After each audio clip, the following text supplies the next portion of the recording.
Hi everybody, and welcome to a video on finding derivatives using the limit. I know this is a big pain in the butt for everybody that has been in class and has been trying this, but you know, we can get through it. Just to make sure you remember, I have a problem here. F of x equals 4 over x.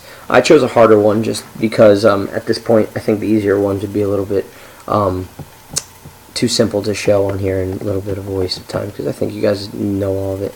And also I'm going to be using h, even though I told you it should be delta x, but you know, whatever, no big deal. I guess I lose again. But we will be using h because everybody else likes h. Anyway, that's the limit definition right here. Okay, that's definition of a limit right there. Or, I'm sorry, definition of a derivative with a limit. I apologize. So now we're going to use that to take the derivative of this. So, here we go. Limit as h approaches 0.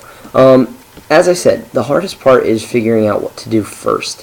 What we have here is f of x plus h. So, if I had said to you, what is f of 3, what you guys would have done is taken 3, plug it in for x, and you would get 4/3, right? Well, it's the same concept. Now, instead of 3, I have this thing called x plus h. So wherever I see an x, I plug in an x plus h, right? And then I'm going to subtract my f of x, which is already there, and then divide the whole thing by h, okay? Now, we have this really sloppy numerator up here that has two fractions in it, and again, if you remember just from doing, you know, an algebra 2 or pre-calculus, what we actually have to do is find the common denominator, so we multiply the one fraction by the denominator of the other fraction, and this fraction by the denominator of that, so we get something that looks like this, x times x plus h minus 4 times x plus h over x times x plus h. So now you can see we have the common denominators, right? Different numerators.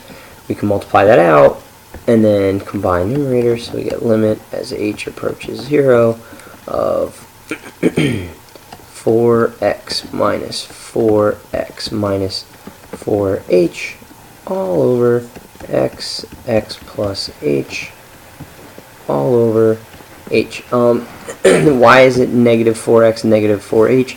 Because if you see this, it's minus 4, and I have to distribute the negative 4 to both of these. So negative 4 times x is negative 4x, negative 4 times h is negative 4h. Okay, and then I notice here 4x minus 4x is 0.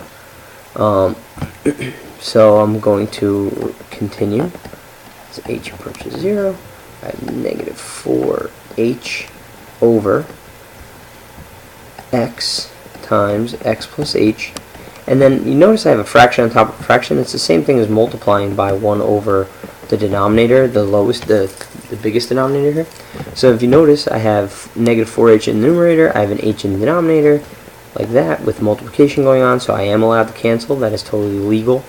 So I go to limit as h approaches 0 of negative 4 over x times x plus h. And then again, with limits, usually you can just plug in if it's not undefined. So the way you do is you check it, you plug in 0, you notice that the denominator does not go to 0, so that's good. You know that x plus 0 is just x times x is x squared, so our limit is actually negative 4 over x squared. That is actually what the derivative of this guy is. If you had done it the way that I showed you, the quick way, the power rule, we could just check our work. I'm going to kind of erase some of this right here if you don't mind, just to show you. This is with the power rule, just to kind of check our work, which you can do on the quiz or on a test. You could use the power rule. We got 4 over x, which I told you to rewrite always with the negative exponent. So that means f prime, there's a prime there, is 4 times negative 1 times x to the negative 2, which is negative 4x to the negative 2, or negative 4 over x squared, which is exactly what we have here. That is the limit way of doing a derivative. Now, again, knowing the power rule and knowing the other rules that we're going to do, you never really have to worry about doing the limit rule, but it is very important that you understand the concept and where a derivative comes from. Okay, hopefully this helps, and thank you very much for watching. Good luck, guys.